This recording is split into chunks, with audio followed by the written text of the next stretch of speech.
Shri Venkateswara gold తాకట్టులో ఉన్న మీ బంగారాన్ని విడిపించి కొనబడును.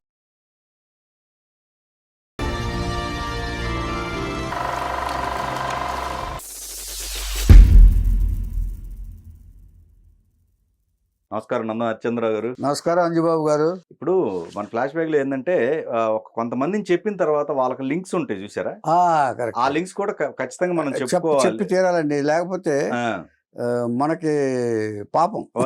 ఎందుకంటే వాళ్ళకి కూడా కెరీర్ ఉంది కాబట్టి. కెరీర్ ఉంది. ఇప్పుడు రామకృష్ణ గారి గురించి మనం చెప్పుకున్నాం. అవునవును. రామకృష్ణ గారి మిస్సెస్ ఎవరైతే ఉన్నారో గీతాంజలి గారు, అవునవును, ఈ రోజు ఆవిడ కూడా ప్రముఖ నటి. కరెక్ట్.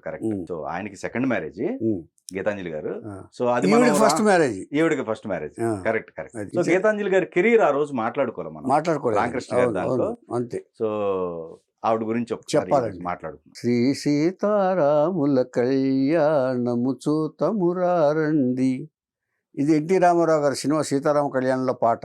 పెళ్లి పందిళ్లలో ఈ పాట వేయకుండా పెళ్లి జరిగిన సందర్భాలు అప్పటి నుంచి ఇప్పటి వరకు లేవని నేను అనుకుంటున్నాను. పాడమని నన్నడగవలెనా పరవశించి పాడనా. డాక్టర్ చక్రవర్తిలో ఈ పాట కూడా వినని వాళ్ళు ఎవరు లేరు. ఏమండి, రెండు విధాలుగా. అక్కినే నాగేశ్వరరావు గారు చెల్లెలుగా నటించింది గీతాంజలి ఈవిడ. ఏమండి, ఈవిడ 1947లో శ్రీరామ్మూర్తి అనే దంపతులకి వడ్డీ వ్యాపారం చేస్తాడు ఆయన. ఆ దంపతులకి కాకినాడలో 1947లో జన్మించారు 4 ఆడపిల్లలు. ఈవిడ అక్క స్వర్ణ కూడా గీతాంజలి లాగానే ఉంటుంది. ఆవిడ కూడా, వీళ్ళిద్దరూ డ్యాన్స్ బాగా శిక్షణ ఇప్పించాడు శ్రీరామూర్తి గారు. అంటే బాగా ఆయన వాళ్ళు వీళ్ళిద్దరిని డ్యాన్స్లో బాగా తర్ఫీదు ఇప్పించాడు స్కూల్తో పాటు. కాకినాడ సిస్టర్స్ అనే పేరుతోటి ప్రదర్శనలు కూడా ఇప్పించాడు ఆయన తండ్రి ఒక కమర్షియల్ ఇది అది సినిమాలో ఇది వచ్చిన తర్వాత. ఏమంటే పెద్ద ఆడపిల్లలు కుటుంబం ఈ వడ్డీ వ్యాపారాల్లో ఒకసారి దెబ్బతిన్నాడు ఆయన. ఒకసారి దెబ్బతిన్న తర్వాత ఏం చేశాడంటే, ఈ ఆడపిల్ల ఎలాగో వీళ్ళు డ్యాన్స్ చేస్తున్నారు కదా, వీళ్ళని అప్పట్లో కాకినాడలో యంగ్ మెన్స్ హ్యాపీ క్లబ్లో అంజలీదేవి, ఎస్వి రంగారావు, రేలంగ్ గారు వీళ్ళందరూ మెడ్రాస్ వెళ్ళిన సందర్భాలు ఉన్నాయి. అలాగే ఈయన కూడా వీళ్ళని తీసుకుని మెడ్రాస్ వెళ్ళిపోయాడు. ఎందుకంటే ఆయన అక్కడ వీళ్ళ చేత నటింపు చేద్దామని, సినిమాలో నటింపు చేద్దామని మొత్తం ఫ్యామిలీని తీసుకుని అక్కడ కాపురం పెట్టాడు ఆయన. మెడ్రాస్లో ఒక ఇల్లు తీసుకుని పెట్టి ట్రయల్స్ ప్రారంభించాడు ఆయన. ఇచ్చేదంటే వీళ్ళందరూ తెలుసు కదా, కాకినాడలో ఉన్న వాళ్ళందరూ తెలుసు. అక్కడ అందరూ చాలామంది ఉన్నారు అక్కడ, యంగ్ మెన్స్ హ్యాపీ క్లబ్లో పనిచేసిన అంజలీదేవితో సహా. ఈ పరిచయాలు కాకుండా ముందు ఈవిడ ఇలా మా అమ్మాయిలు ఉన్నారని చెప్పి చెప్పడం ప్రారంభించాడు ఆఫీసులకు వెళ్ళి. తండ్రే ట్రై చేశాడు. జనరల్గా ఏం చేసేదంటే ఆర్టిస్టులుగా వీళ్ళు ట్రై చేస్తారు కదా, తండ్రి ట్రై చేశాడు ఇది ఆఫీసులకి వెళ్ళి. ఇలా వాళ్ళ ఫోటోలు తీసుకెళ్ళి వాళ్ళు ట్రై చేస్తే వీళ్ళు డ్యాన్సర్స్ అనగానే డ్యాన్స్ క్యారెక్టర్సే వచ్చినాయి, చిన్న చిన్న డ్యాన్స్ క్యారెక్టర్లు. వీళ్ళకి 2-3 క్యారెక్టర్స్ వచ్చిన తర్వాత కొంతకాలం పోయిన తర్వాత రాణి రత్నప్రభ అనే సినిమా బిఏ సుబ్బారావు గారి డైరెక్షన్లో, బిఏ సుబ్బారావు గారు కూడా కాకినాడలో పుట్టాడు. అంచేత ఈ అభిమానం ఉంటుంది జనరల్గా. గీతాంజలి గారికి ఒక డ్యాన్స్ సీక్వెన్స్లో అవకాశం ఇచ్చాడు బిఏ సుబ్బారావు గారు ఎన్టీఆర్తో తీస్తూ. అయిపోయింది ఆ పిక్చర్, అయిపోయింది ఆ డ్యాన్స్ సీక్వెన్స్. అంటే ఎక్కువగా డ్యాన్స్ క్యారెక్టర్లే వచ్చినాయి అప్పట్లో ఆ అమ్మాయికి, చిన్న చిన్న క్యారెక్టర్లు. అంటే సర్వైవల్ కోసం వాళ్ళు కూడా చేశారు.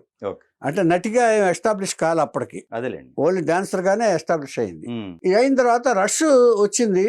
రష్ చూస్తుండగా ఎన్టీ రామారావు గారు చూపించారు, బిఏ సుబ్బారావు రాణి రత్నప్రభ రష్ వస్తుండగా సాంగ్లో చేసిన ఒక అమ్మాయి మీద దృష్టి పడింది రామారావు గారు.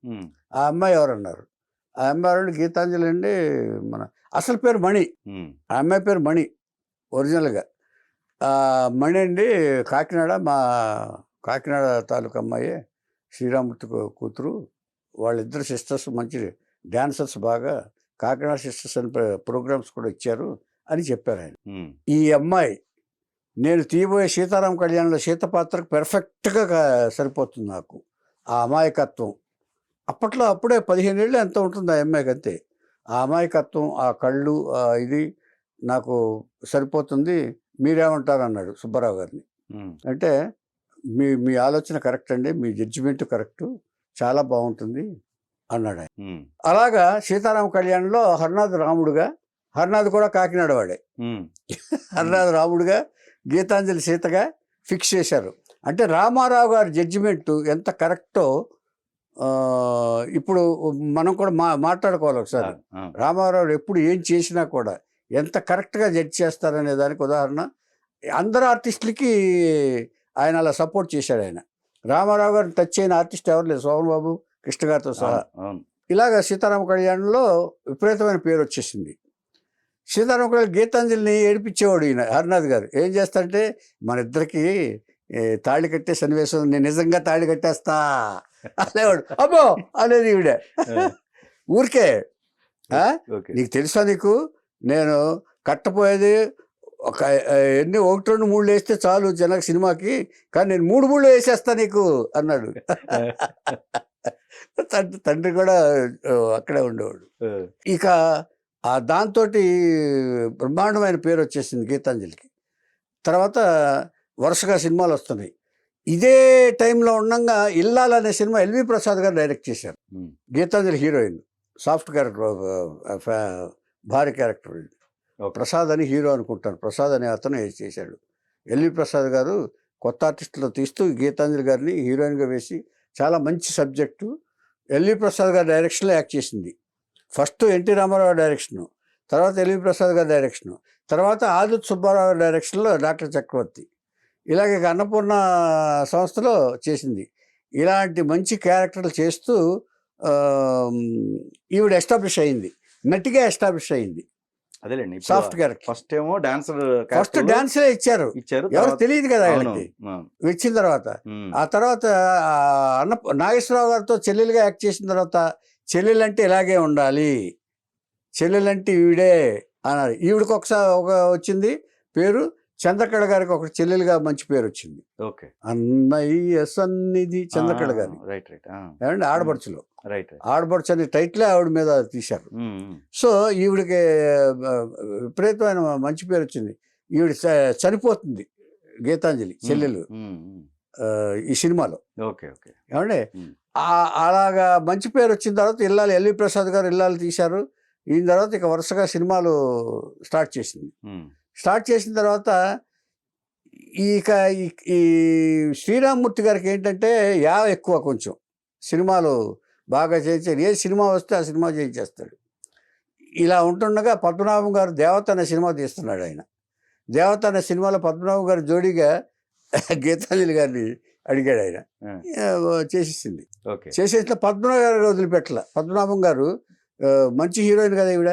పద్మనాభం గారు వదిలిపెట్టకుండా ఏం చేశాడంటే, మర్యాద రామన్న, పొట్టు ప్లేటర్లో సోనుమా పక్కన, ఇలా పద్మనాభం గారి పక్కన కమెడియన్గా బాగా సినిమాలన్నీ 4-5 సినిమాలు చేసేసేటప్పటికి మొత్తం అందరూ పద్మనాభం గీతాంజలి కాంబినేషన్లో సినిమాలు చేయటం మొదలుపెట్టారు.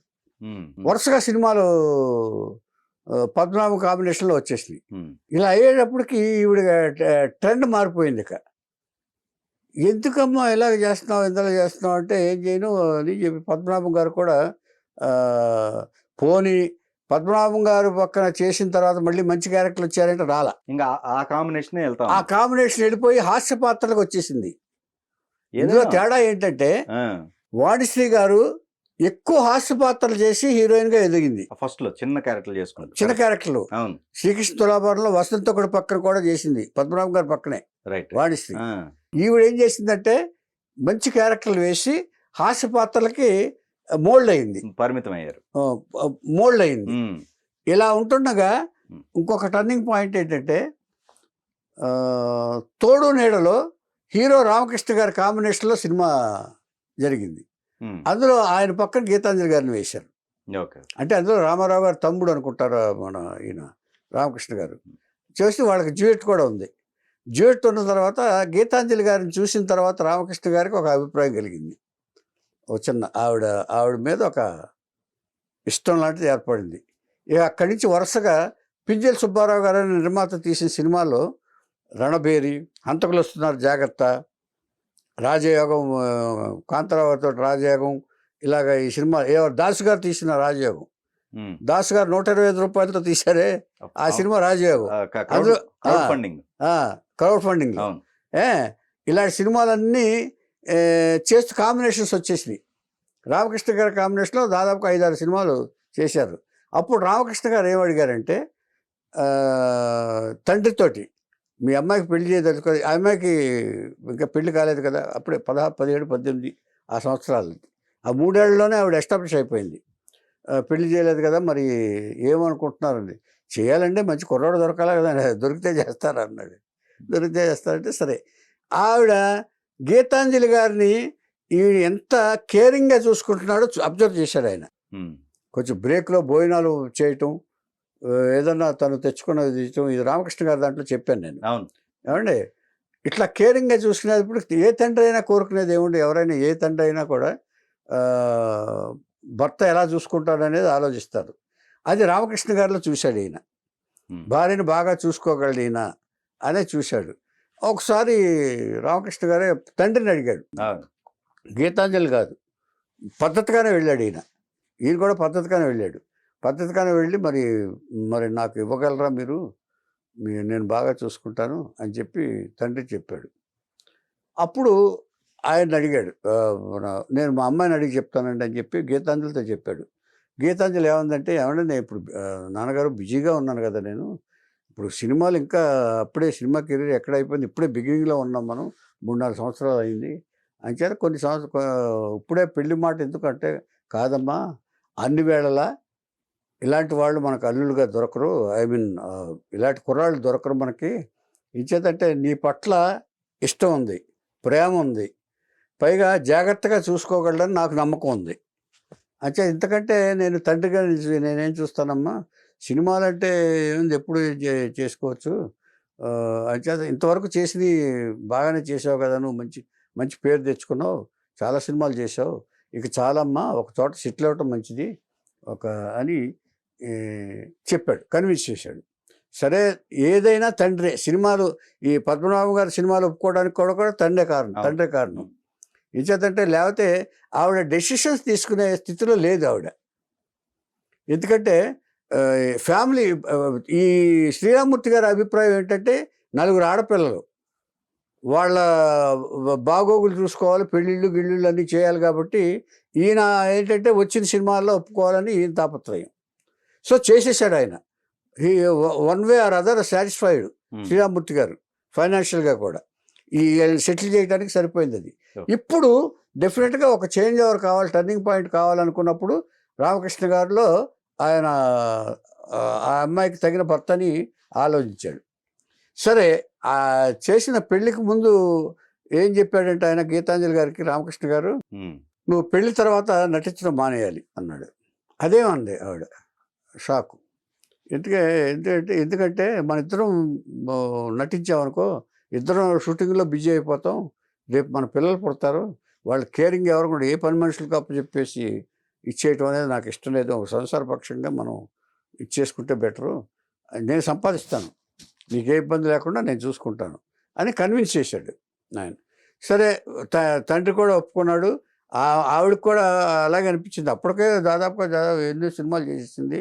సరే, ఇది కూడా బెటర్గా ఉంది, ఆయన కూడా హీరోయే కాబట్టి, ఆయన చేస్తున్నారు కాబట్టి తన ఇంటి వ్యవహారాలు చూసుకుంటానని ఒప్పుకుని చేసింది.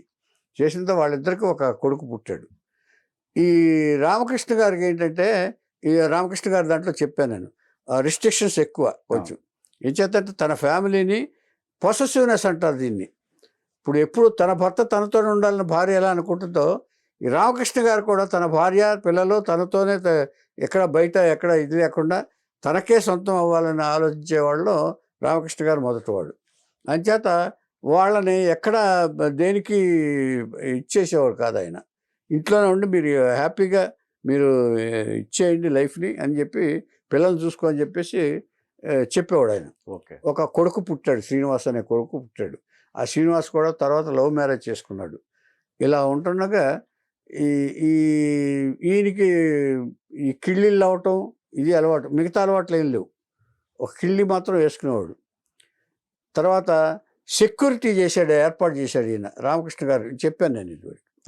ఆయన ఒక స్థలం కొని, జమున గారి దగ్గరే స్థలం కొని థియేటర్ను షాపింగ్ కాంప్లెక్స్ కట్టి, ఏం చేస్తారు సినిమాల్లో ఆయన ఒడిదుడుకులు చూశాడు ఆయన ఎక్కువ.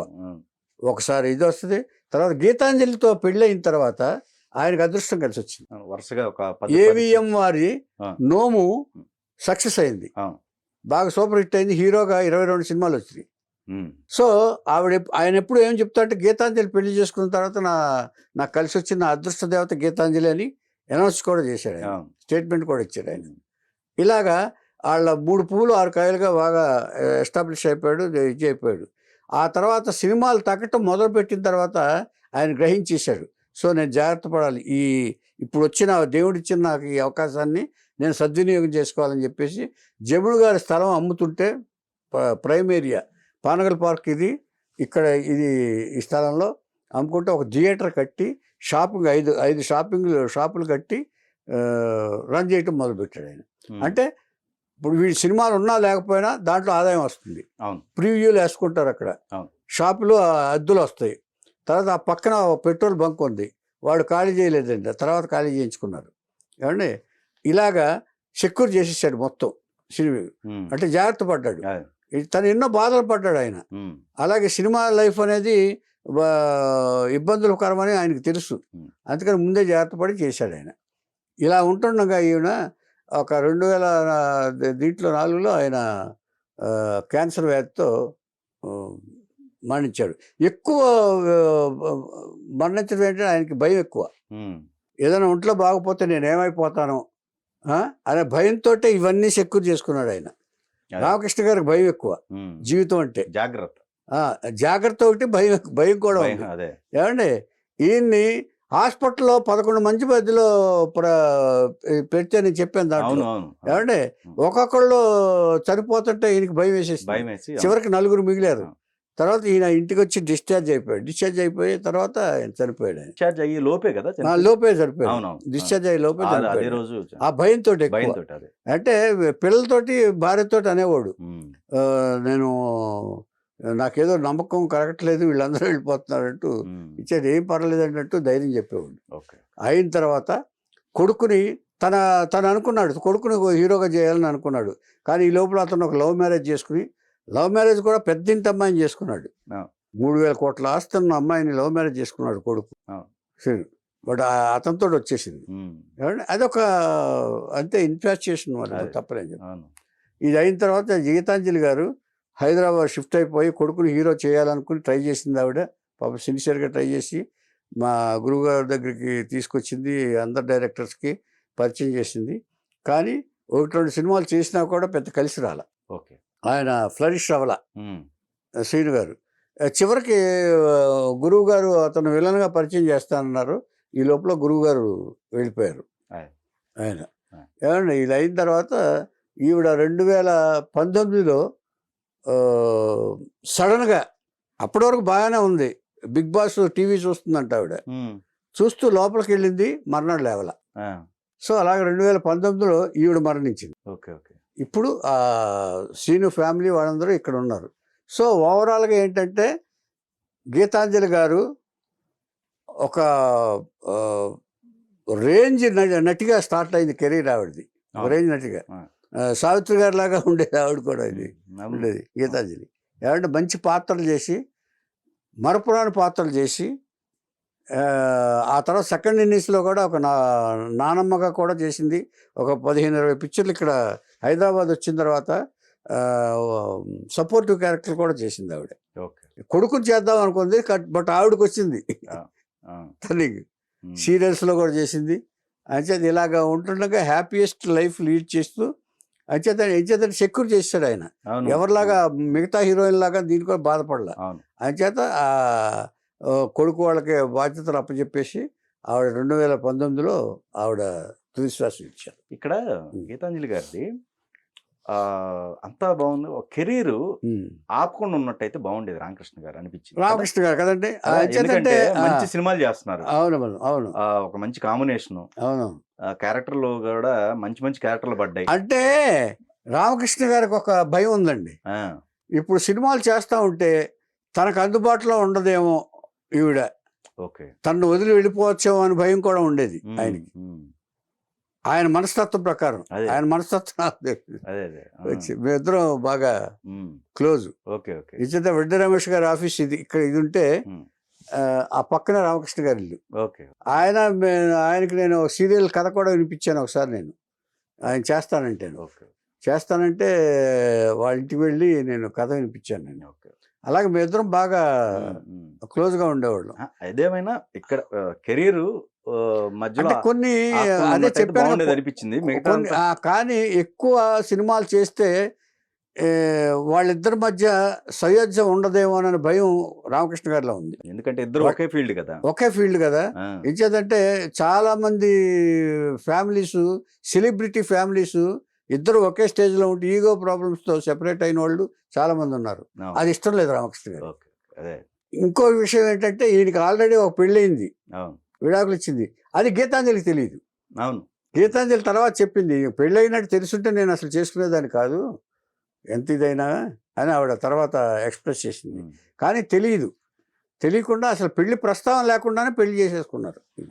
ఇది గీతాంజలి గారు కదా బట్ గీతాంజలి ఉన్నంత వరకు అందరితోటి సయోధ్యతోటి అందరి హీరోయిన్లతోటి బాగా మాట్లాడుతూ అందరి ఫ్రెండ్షిప్ తోటి ఉంటూ తన జీవితాన్ని సాఫీగా నడుపుకుని ఆవిడ ప్రశాంతంగా వెళ్ళిపోయింది. అంచేత మిగతా హీరోయిన్స్ లాగా బాధపడలా, ఇది అవ్వలేదు. ఇది ఒక సంతోషకరమైన విషయం. మనం చెప్పుకున్న ఫ్లాష్ బ్యాక్ పెళ్లి విషయం దాచిపెట్టారంటే అది సందర్భం రాలేదు అనుకోవచ్చు. ఇచ్చేదంటే ఒకటి, ఆ పెళ్లిని అతను లెక్కలోకి తీసుకోవాలా. ఆవిడ సెటిల్ చేసేసాను కదా నేను, ఇల్లు వదిలిపెట్టి వచ్చాడు. ఒక ఇల్లు ఇచ్చేసి రామకృష్ణ బయటకు వచ్చాడు. బయటకు వచ్చి మళ్ళీ వేరే ఎస్టాబ్లిష్ చేసుకున్నాడు. అంచేది కదా ఆ సందర్భం లేదు అనుకున్నాడో ఏమిటో మరి. లేదా పెళ్ళయిందని అడగరు కదా, నీకు మళ్ళీ పెళ్ళయిందా ఏమన్నా అడుగుతారు, అడగరు కదా. నాకు ఇస్తావా అని అడిగాడు, ఇస్తానన్నాడు, పెళ్ళి అయిపోయింది. ఆ తర్వాత తెలిసింది ఒరిజినల్ విషయాలు. ఒక్కొక్కసారి ఇక్కడే గొడవలు వస్తాయి, కాకపోతే ఏంటంటే ఆవిడ భార్యని పిల్లల్ని బాగా ఇదిగానే చూసుకున్నాడండి. ఎంచేతంటే ఆవిడకి ఏం కావాలన్నా మొత్తం ఈయన ఆర్థికంగా ఈయన మేనేజ్మెంట్. ఎంచేతంటే మళ్ళీ ఎక్కడ ఈ లూజ్గా డబ్బులు వెళ్ళిపోతాయో బయటికి అనేది కూడా ఉండేది రామకృష్ణ గారికి, భయం ఉండేది. ఇచ్చేదంటే ఆ పెద్ద ఫ్యామిలీ కదండి వాళ్ళది. ఇచ్చేదంటే ఆడపిల్లలు ఏంటంటే జనరల్గా పుట్టింటి సైడ్ కొంచెం ఇదిగా ఉంటారు. ఇది ఏ ఇంట్లోనైనా ఉన్నదేనండి. పుట్టింటి వాళ్ళు బాగుండాలని చెప్పేసి తను బాగుంటే వాళ్ళకి సహాయం చేయటం, ఆర్థికంగా సహాయం చేయటం, ఏదన్నా పంపించటం ఇవి చేస్తూ ఉంటారు ఆడపిల్లలు. ఈ భయాలు భర్తల్లో ఎక్కువ ఉంటుంది. ఆ భర్తల్లో రామకృష్ణ గారు ఒకళ్ళు. అంటే వాళ్ళది తప్పు లేదు, ఈయనది తప్పు లేదు. ఈయన ఏంటంటే సినిమాలో ఉన్నాడు కాబట్టి రేపు ఏదైనా ఇబ్బంది వస్తే ఈ స్టేజ్లో మనం ఇంకొక రీతిగా మనం దరిద్రం అనుభవించలేమనే భయంతో ఉండేవాడు ఈయన ఎక్కువ.